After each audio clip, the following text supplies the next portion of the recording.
Good morning, everyone. Vinay this side from Bangalore. तो सोचा lockdown में सब कुछ बंद है, क्यों ना कुछ क्रिएटिव किया जाए। और उसी के कंटिन्यूएंस में मैंने सोचा कि आजकल काफ़ी बातें हो रही है एसेंशियल कमोडिटीज़ के बारे में कि एसेंशियल कमोडिटीज़ होता क्या है, कब पास हुआ था और इसका यूज़ क्या है, इसका डे टू डे लाइफ में हम लोग कहाँ पे यूज कर सकते हैं। सो बेसिकली जो एसेंशियल कमोडिटीज़ एक्ट है, it was passed in the year 1955 1 April by parliament of India. और उसके बाद से समय समय पे इस पर काफ़ी अमेंडमेंट होते रहे हैं, कई बार अमेंडमेंट हुए हैं समय के हिसाब से। वो उसके बारे में हम लोग आगे चर्चा करेंगे। So coming to the act, वो एक्चुअली एसेंशियल कमोडिटीज़ जो है इसमें क्या क्या आता है, इसमें क्या इसके क्या फीचर्स है, इसमें क्या पनिशमेंट का, कौन इस पे पनिशमेंट इम्पोज कर सकता है, कौन कौन से कितने सारे सेक्शंस हैं और बहुत सारे अदर इन्फॉर्मेशन है। On that we will talk, starting with the essential commodities. Essential commodities में बेसिकली जो इंक्लूडेड आइटम्स हैं वो ड्रग्स हैं। ड्रग्स मीन्स दवाएं, जो कि हमारे आदमी के लिए या जानवर के लिए जो दवाई यूज होते हैं वो एसेंशियल कमोडिटीज़ में आते हैं। फिर से फर्टिलाइजर्स, जो खाद हमारे गांव में यूज होता है, फर्टिलाइजर जो कि खेतों में डाले जाते हैं उसको। फिर से दाल, पल्सेस, ईडेबल ऑयल, खाने वाले जो तेल होते हैं उसको रखा गया है एसेंशियल कमोडिटीज़ में। पेट्रोलियम और petroleum products, so petrol, diesel, kerosene and उससे रिलेटेड बहुत सारे अदर जो पेट्रोलियम प्रोडक्ट्स होते हैं वो सारे एसेंशियल कमोडिटीज़ में आते हैं। फिर से और भी सारे हैं जो हम जिस पे बात करेंगे। सो बेसिकली ये एक्ट पास क्यों हुआ था? ये एक्ट पास हुआ था to control, specially to control the production, distribution और सप्लाई, ये तीनों चीज़ों को कंट्रोल करने के लिए ये एक्ट पास हुआ था।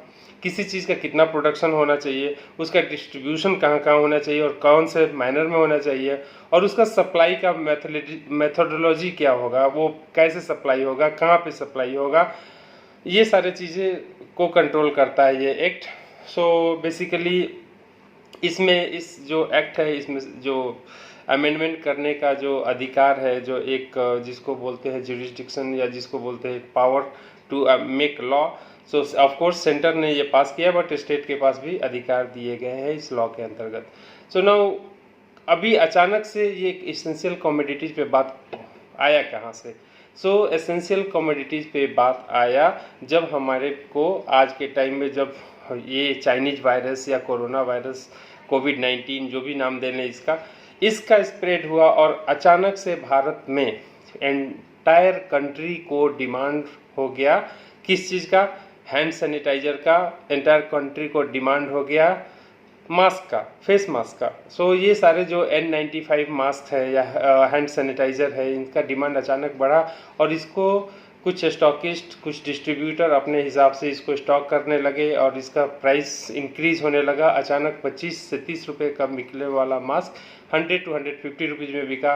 100 रुपीज़ का हैंड सैनिटाइजर 500 में भी अवेलेबल नहीं था। सो सरकार को इमीडिएटली एक्शन लेना पड़ा और इसको एसेंशियल कमोडिटीज़ के एम्बिट में डालना पड़ा। इससे फ़ायदा क्या हुआ कि ये सारे प्राइस कंट्रोल हो गए इस एक्ट के द्वारा, और इस एक्ट के द्वारा कंट्रोल होने के कारण उनका प्राइस भी कंट्रोल हो गया, उनका डिस्ट्रीब्यूशन भी कंट्रोल हो गया, उनका सप्लाई भी कंट्रोल हो गया और उनका प्रोडक्शन भी कंट्रोल हो गया। सो ये सारे चीज़ें जब ये एसेंशियल कमोडिटीज़ के एम्बिट में आया तब हुआ। सो अभी अभी सेंटर ने ऐड किया है कि मास्क और हैंड सैनिटाइजर दोनों एसेंशियल कमोडिटीज होंगे। Yes, of course it is needed, it was needed. और इसके कारण क्या हुआ कि अभी ये हमेशा के लिए नहीं होगा, अंटिल जून 2020, जून के आखिरी दिन तक 2020 में ये एसेंशियल कमोडिटीज़ कहलाएंगे। नाउ कमिंग टू ये एक्ट स्पेशली काम कैसे करता है? सो एक काम करता है, अगर सेंटर को लगता है कि कुछ चीज़ों में कंट्रोल होना चाहिए, कुछ चीज़ों का सप्लाई अनकंट्रोल हो रहा है, पब्लिक को अल्टीमेटली जो भी एक्ट पास होता है उसका एक पर्पस होता है, पर्पस होता है जनता की भलाई के लिए। तो ये भी एक्ट एक जनता की भलाई के लिए है। और इसमें होता है क्या कि अगर कहीं सप्लाई शॉर्ट होने लगा, अगर कहीं प्राइस अचानक से इंक्रीज होने लगा और कहीं स्टॉक काफ़ी तेज़ी से बढ़ने लगा, इन सारे समय पे लोग स्टॉकिस्ट स्टॉक करने लगे तो प्राइस इंक्रीज होने लगा। प्राइस इंक्रीज होने के कारण उसका सप्लाई मार्केट में नहीं हो पा रहा है, और जब सप्लाई नहीं हो पाएगा और लोगों को जब उस चीज़ की ज़रूरत होगी तो लोग किसी भी कीमत पे वो चीज़ दे के सामान खरीदने की कोशिश करेंगे। सो ये सारी चीज़ों को कंट्रोल किया जाता है एसेंशियल कमोडिटीज एक्ट 1955 के द्वारा। नाउ कमिंग टू, ये एक किस किस पे कंट्रोल कर सकता है? क्या हमारे पे, आप पे कंट्रोल कर सकता है? नहीं। ये एक बेसिकली जो कंट्रोल करता है वो होलसेलर्स को, रिटेलर्स को और इम्पोर्टर्स को करता है। सो स्पेशली जैसे कि होलसेलर ने सामान लिया और अपने हिसाब से प्राइस फिक्स किया, या रिटेलर ने उसको मनमाने दामों पे सामान बेचना शुरू किया। सपोज कोई एसेंशियल कमोडिटीज है, फूड प्रोडक्ट है, और कोई दुकानदार जानते हुए कि ये फूड प्रोडक्ट मार्केट में अवेलेबल नहीं होगा उनके अलावा किसी और दुकान में, तो वो अपने हिसाब से उसका प्राइस फिक्स कर लेंगे, जो कि इस एम्बिट में आता है, और आप चाहे तो उसका कंप्लेन कर सकते हैं। ठीक है। Now coming to commodities, specially commodity क्या होता है? कमोडिटी डिक्शनरी मीनिंग है उसको, अगर ये 15th सेंचुरी में इस वर्ड का यूज होना शुरू हुआ था, और इसका बेसिकली मीनिंग्स जो होता है वो बेनिफिट और प्रॉफिट होता है। सो बहुत सारी चीज़ें जो कि स्टॉकिस्ट होर्डिंग कर लेते हैं या फिर ब्लैक मार्केटिंग के पर्पज से काफ़ी डॉक्यूमेंट्स, काफ़ी प्रोडक्ट, माफ़ कीजिएगा, काफ़ी सारे सामान को जमा करके रख लेते हैं। तो ये सारी चीज़ें को कंट्रोल किया जाता है इस एक्ट के द्वारा। नाउ जैसे मैंने आपको बताया कि drugs, fertilisers, food and stuff and petroleum products, jute, seeds, specially जो बीज किसान यूज करते हैं, जो खेतों में डालते हैं, उसको भी एसेंशियल कमोडिटीज एक्ट के द्वारा कंट्रोल किया जाता है। नाउ इस एक्ट में समय समय पे अमेंडमेंट भी होते रहे हैं। कुछ अमेंडमेंट को यहाँ पे चर्चा करना चाहूँगा, जैसे कि 1955 में जब प्राइस इंक्रीज होना शुरू हुआ, ड्रग्स का, दवाओं का प्राइस काफ़ी तेज़ी में इंक्रीज होना शुरू हुआ, तो सरकार को 1995 में इस एक्ट को अमेंड करना पड़ा और ड्रग्स को इसके एम्बिट में लाना पड़ा। फिर 1993 में केरोसिन प्राइस को कंट्रोल करने के लिए एक्ट को अमेंड किया गया था। 2000 में पेट्रोलियम प्रोडक्ट को कंट्रोल करने के लिए इस एक्ट में अमेंडमेंट हुआ था। 2010, 2020 में of course we all know कि मास्क और हैंड सैनिटाइजर के लिए इसका यूज हुआ था, और 2010 में शुगर प्राइस, चीनी के प्राइस को कंट्रोल करने के लिए एसेंशियल कमोडिटीज एक्ट का हुआ था amendment. Now essential commodities act करता क्या क्या है? जैसे मैंने बताया कि ये प्रोडक्ट को इजीली अवेलेबल कराता है। इस प्रोडक्ट के द्वारा अल्टीमेट गोल यही होता है इसका। उसके बाद उसने प्राइस को रेगुलेट करता है, डिस्ट्रीब्यूशन को रेगुलेट करता है, सप्लाई को रेगुलेट करता है, सप्लायर के मोनोपोली को कम करता है। इसके बाद गुड्स की क्वालिटी को इम्प्रूव करता है, क्योंकि यहाँ पे जब कंपटीशन से, अल्टीमेटली कंपटीशन होना भी ज़रूरी है। तो जहाँ पे कंपटीशन होता है वहाँ पे अच्छे से अच्छे प्रोडक्ट कंपटीटर्स के द्वारा लाए जाते हैं, ताकि उनका प्रोडक्ट ज़्यादा बिके, उनका प्रोडक्ट का क्वालिटी इन्हांस हो। जब यहाँ पे ये चीज़ इसको इंश्योर करता है। उसके बाद भी बहुत सारे इसके अदर फंक्शन हैं, जैसे कि फिनेंशियल ट्रांजैक्शन इससे ज़्यादा ट्रांसपेरेंट होते हैं। टैक्स जो सरकार को जाता है वो सब समय पे जाता है और सही जाता है। इसके बाद जैसे मैंने बताया कि एसेंशियल कमोडिटीज़ में गवर्नमेंट जो होता है, सेंट्रल गवर्नमेंट और स्टेट गवर्नमेंट दोनों को पावर होता है लॉ बनाने के लिए। बेसिकली एक तो पास हो जाता है सेंट्रल के द्वारा, लेकिन स्टेट भी समय समय पे इसमें अमेंड करके अपने राज्य के ज़रूरत के हिसाब से इसमें अमेंडमेंट करती है। नाउ इसमें होता क्या है?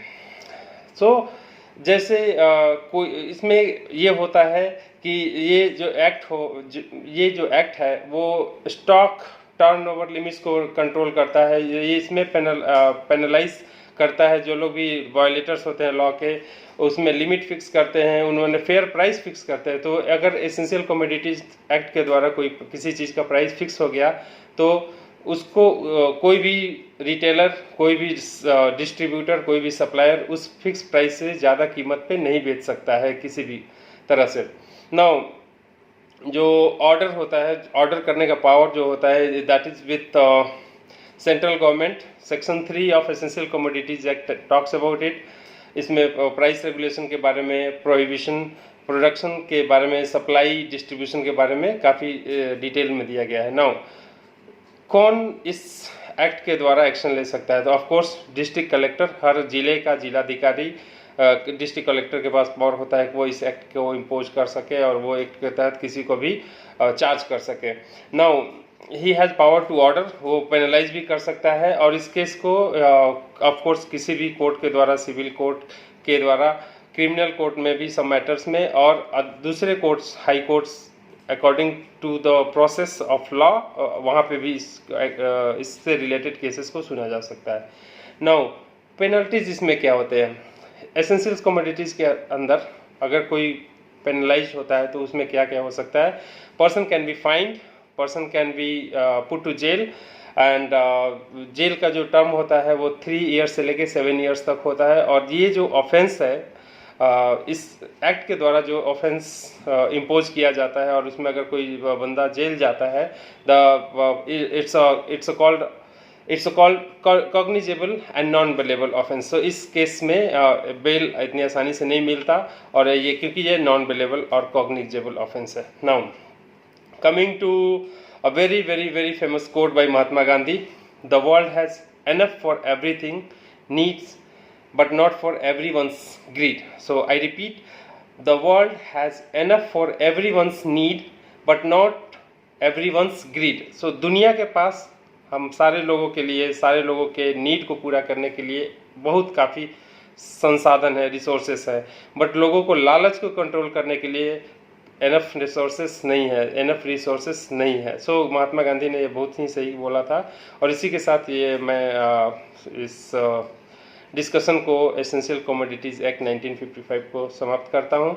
होप मैं आपको कुछ इन्फॉर्मेशन दे पाया इस वीडियो के ज़रिए, और इन केस इफ कोई भी क्वेश्चन और कोई भी कंसर्न हो इस वीडियो से रिलेटेड, आप मुझे कांटेक्ट कर सकते हैं, आप मुझे सजेशन दे सकते हैं, और हमारा नेक्स्ट वीडियो बहुत जल्दी ही आने वाला होगा। Thank you so much.